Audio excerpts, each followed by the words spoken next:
मैं only for Richpal Singh Mirza का कार्यकर्ता हूँ। इन्हें चाहिए सिर्फ गरम मसाला। किसी ने किसी को कहाँ मार डाला, कहाँ किसके घर आज डाका पड़ा है, नहीं छपता कि किस घर में फांपा पड़ा है। ये इस पार उस पार मझधार वाले, ये पत्रकार और अखबार वाले कि इस डेगना विधानसभा के अंदर न तो कोई कांग्रेस है न कोई बीजेपी है। डॉक्टर पिंटू से एक सवाल मेरा ये है कि आपको मैंने बार बार देखा है, कभी कांग्रेस की गोद में बैठे हुए, कभी बीजेपी की गोद में। मैंने उस सेठ ने 300 रुपए खुश होकर मेरे दादाजी को दिए, तो उनसे 20 बीघा खेत और एक मकान खरीदा। सीआई साहब भी बहुत बढ़िया ईमानदार है, तो मैं मिर्जा साहब को भगवान मानता हूँ। हेलो हेलो हेलो हेलो, जय हिंद साथियों, मैं इलियास मोहम्मद खान। आप देख रहे हैं डेगाना न्यूज। चैनल को फॉलो करो, सब्सक्राइब करो। काफी इंटरव्यू हमने नेताओं के, अधिकारियों के लिए, तो जहां भी हम जाते हैं तो लोग हमें एक ही चीज कहते हैं कि यार आप आम आदमी का भी इंटरव्यू लो और आम आदमी की भी बात सुनो और आम आदमी की बात भी आगे तक पहुंचाओ।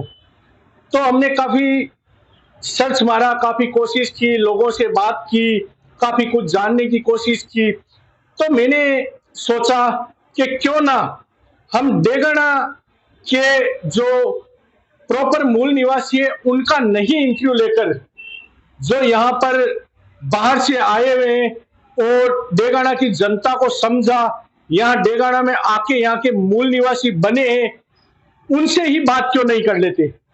तो आज हम बात करेंगे ऐसे ही एक शख्स से जिनको आप और हम डॉक्टर पिंटू के नाम से जानते हैं। सही क्या नाम है क्या नहीं है वो मुझे नहीं लगता कि एक डेगाना के आम नागरिक को पता होगा। सभी के पास में एक ही जवाब होता है, कौन?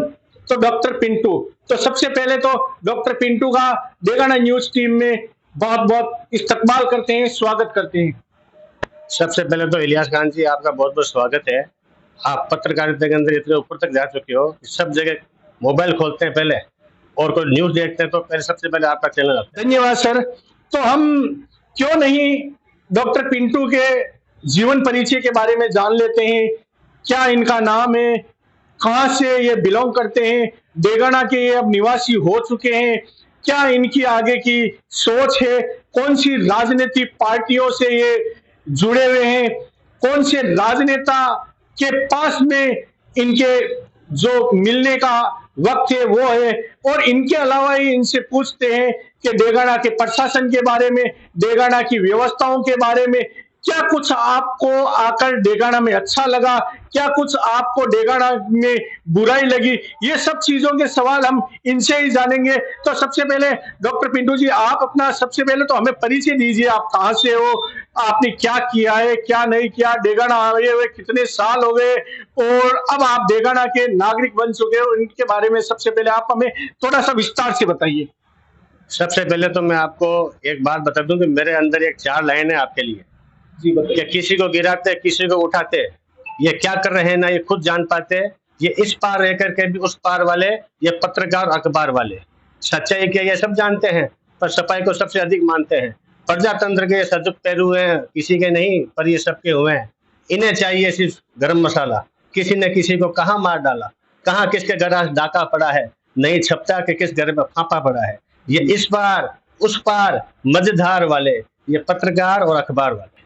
वाह वाह वाह वाह, यानी आपने हमको ऊपर भी उठा दिया और नीचे भी पटक दिया, तो इसके लिए आपका तहे दिल से शुक्रिया। और अब आप अपना थोड़ा सा जीवन परिचय के बारे में। सर वैसे मेरा नाम तो है दलजीत सिंह आनंद, बाइकास्ट में पंजाबी सरदार हूँ, और वैसे मुझे पिंटू डॉक्टर नाम से लोग जानते हैं। मुझे डेगाना आए हुए 20 साल हो गए। मेरा प्रॉपर गांव है सुजानगढ़। सुजानगढ़ में मेरे दादाजी 100 साल पहले आ चुके थे, सरदार गिरधारा सिंह। उसके बाद गांव सुजानगढ़ ही हो गया और 20 साल मेरे को डेगाना आए हुए हो गए। और ये तो है मेरा परिचय। और मेरा ननियाल है जोधपुर और मेरा ससुराल है जयपुर। तो मैं ऑलरेडी यहीं का ही हूँ, बाहर का नहीं हूँ। लोग कहते हैं डॉक्टर साहब बाहर का नहीं हूँ, मैं राजस्थान का ही। मेरे दादाजी 100 साल पहले सुजानगढ़ में आ गए थे। ये हमारा पैतृक काम है दांतों का। और मेरे दादाजी इतने कलाकार थे कि कलकत्ता का एक शेर था, उसके घर पे एक बच्चा पैदा हुआ तो उसका तालवा नहीं बना। जब वो दूध पीता था तो नाक में से बाहर आता था। तो उस जमाने में विज्ञान इतनी तरक्की नहीं कर रखी थी, तो सेठ को किसी ने बोला कि सरदार जी हैं सुजानगढ़ में, बहुत कलाकार है, आप उनको जाके दिखाओ। तो सेठ कलकत्ता से चल के आया, तो मेरे दादाजी ने उसके शीशे ये प्लेट बना के क्या पता कैसे बना के क्या करके लगाई, और उसने दूध पिया जो उसके पेट में गया। तो उस जमाने में उस सेठ ने 300 रुपये खुश होकर मेरे दादाजी को दिए, तो उनसे 20 बीघा खेत और एक मकान खरीदा। और जब से हमारा गांव सुजानगढ़ हो गया। वैसे हमारा गांव प्रॉपर अमृतसर है। नहीं तो आप कह रहे हो कि मैं सरदार हूँ, आप पगड़ी दाढ़ी ये सारी चीजों के बारे में बताइए। इसके लिए मैं आपको बताता हूँ कि मेरा पूरा परिवार सरदार है। मेरे चाचा जी, मेरे बड़े पिताजी, एक्चुअली मेरे पिताजी ने बचपन में बाल कटा लिए थे, तो उनकी वजह से भी हमारे बाल कट गए। हम 3 जन हैं हमारे परिवार में जिनके बाल कटे हुए हैं, बाकी हमारा पूरा परिवार ही सरदार है। और जो मुझे अच्छी तरह जानते हैं उन लोगों को सबको पता है कि ये सरदार कौम से आते हैं और परिवार इनका पूरा सरदार ही। तो डेगाना में आप आके लगभग 20 साल हो गए, तो 20 साल में क्या कुछ डेगाना में आपको दिखा राजनीति को लेकर या यहाँ की व्यवस्थाओं को लेकर? देखो, राजनीति का मामला ऐसा है कि इस डेगना विधानसभा के अंदर न तो कोई कांग्रेस है न कोई बीजेपी है। इस डेगना विधानसभा में 2 परिवार हैं, मिर्जा परिवार, किलक परिवार, और दोनों परिवार के हर गांव डानी में 2 गुट है। तो लड़ाइयाँ उन गुटों में ही है। जिसका गुट कमजोर हो गया तो दूसरा गुट भारी पड़ के जीत जाता है चुनाव। इस डेगना राजनीति के अंदर मुझे आज तक यही महसूस हुआ है और ये हकीकत है। डेगाना की जो समस्या है, जैसे पानी भराव की समस्या है, जैसे सड़कों के गड्ढों की समस्या है, यहाँ के प्रशासनिक अधिकारियों की समस्या, उनके बारे में क्या कुछ आप 20 साल से समझे हो यहाँ डेगाना को? देखो, ये समस्या तो पुरानी है, सबको पता है।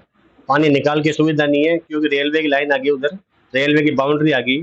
तो कभी रेलवे वाले यस कर देते हैं, कभी मना कर देते हैं, तो पूरा पाइपलाइन अच्छी तरीके से डलने की नहीं वजह से पानी का निकाल नहीं है।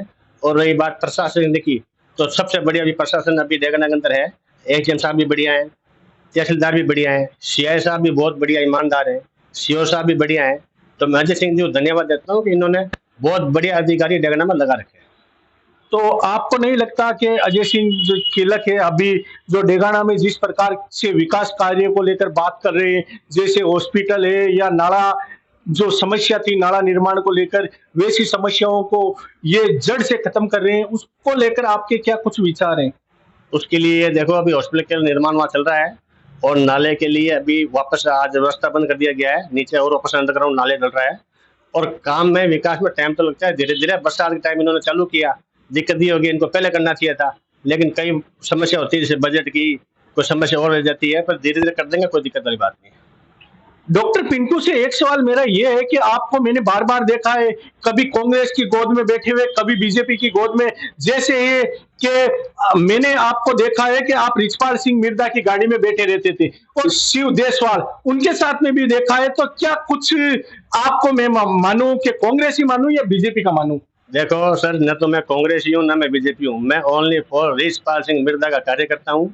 और मैं 2008 में मिर्दा साहब के साथ में था, 2013 में मैं मिर्जा साहब के साथ में था, 18 में एक्चुअली क्या हो गया, शिव जी मेरे बड़े भाई हैं, तो उनसे मेरी जबान हो गई। तो मुझे ही नहीं पता था वो चुनाव लड़ेंगे, तो फिर वो चुनाव लड़ के बैठ गए थी। तो मैं फिर क्या करता, फिर मैंने कहा भाई जबान का धनी है, मिर्जा साहब के भक्त हैं, और जबान दे दी तो दे दी, चाहे प्राण जाए वचन न जाए। इसलिए मैं शिव जी के साथ में था। उसके बाद में जब शिव जी वाला चुनाव हो गया, तो 1 साल बाद में, करीब 1 साल बाद में, होली के रामा श्यामा के दिन मिर्जा साहब से मेरी बात हुई और मिर्जा साहब ने मुझे वापस बुला लिया। तो मैं मिर्जा साहब को भगवान मानता हूँ। क्यों मानता हूँ कि इतने बड़े आदमी और राज्य में होते हुए, सरकार में होते हुए भी मुझे उन्होंने फोन करके बुला लिया। इसलिए मैं मिर्जा साहब को भगवान मानता हूँ। और मिर्जा साहब सच्चे नेता हैं, भ्रष्टाचार का आरोप नहीं है, 1 रुपए का लालच नहीं है, और बहुत बढ़िया नेता है। राजस्थान में ऐसे नेता होते नहीं है। और रिचपाल मिर्दा बीजेपी में क्यों गए? क्योंकि कांग्रेस में उनके पास बढ़िया पत्ता और उनके बेटे को टिकट दिया और काफी कुछ बेटे ने काम करे, उसके बावजूद भी वो बीजेपी में जाने का क्या कुछ कारण लगता है आपको? देखो, बीजेपी में गए थे तो हमको पूछ के गए थे, मीटिंग की थी, तो हमने उनको कहा था चले जाओ, कि बीजेपी ज्वाइन की थी। और फिर ज्योति जी ले गई थी, उधर धनखड़ साहब पीछे है, इस वजह से। काफी कुछ लोगों के आरोप है मिर्जा साहब के ऊपर कि मिर्जा साहब अपनी गिरफ्तारी को लेकर बीजेपी में गए, उसके बारे में क्या कुछ है? सब झूठी बातें हैं, कोई गिरफ्तारी नहीं है, और सब ये लोगों के सौ मुंह सौ बातें हैं, ऐसा कुछ भी नहीं है। डेगाना में आपको रहते हुए लगभग 20 साल हो गए। डेगाना की जो जनता है, यहाँ की पब्लिक है, उसका स्नेह प्यार या उनकी नफरत को लेकर आपको क्या कुछ लग रहा है डेगाना में? नहीं, डेगना में शांति है, कोई गुट वुट नहीं है, सब अपने जगह सही अपना बिजनेस करते हैं, धंधा करते हैं। और भगवान भरोसे जो भी चल रहा है मामला सही है, कोई दिक्कत नहीं है। सुख दुख में सबके लोग काम आने वाले आदमी हैं, कोई दिक्कत वाली ऐसी कोई बात नहीं है। जैसे अभी पूरे देश का माहौल चल रहा है हिंदू मुसलमान को लेकर, तो आपने कभी क्या कुछ बाहर से आए हो तो डेगाना में क्या कभी कुछ ऐसे मुद्दे आपको दिखे हैं हिंदू मुस्लिम को लेकर? देखो ऐसे मुद्दे मेरे को लगे नहीं, हिंदू मुस्लिम की लड़ाई मैंने तो देखी नहीं। लेकिन एक बार मैं आपको कह दूं कि बांट दिया इस धरती को, इन चांद सितारों का क्या होगा, और नदियों के कुछ नाम रखे बहती धाराओं का क्या होगा। शिव की गंगा भी पानी है, आवे जमजम भी पानी है, मुल्ला भी पिए पंडित भी पिए, पानी का मतलब क्या होगा। इन सरस परस्तों से पूछो, क्या सूरज भी नहीं निकालोगे? एक हवा में सांस है सबकी, क्या हवा भी नहीं चलाओगे? नस्लों का करे जो बंटवारा, रहबर वो कौम का ढोंगी है, क्या खुदा ने मंदिर तोड़ी थी, क्या राम ने मस्जिद तोड़ी है? तो एक और छोटी सी लोकोक्ति मान लेते हैं या शायरी मान लेते हैं, डेगाना न्यूज के लिए आप क्या कुछ शायरी कहना चाहते हैं? देखना न्यूज के लिए मैं कहना चाहता हूँ आपको कि जमाना कुछ भी कहे, पत्रकार साहब, जमाना कुछ भी कहे उसका एहतराम मत करना, और जिसे जमीर ना माने उसे सलाम मत करना। बहुत बहुत धन्यवाद जिन्होंने हमें टाइम दिया है, हमसे बात की है।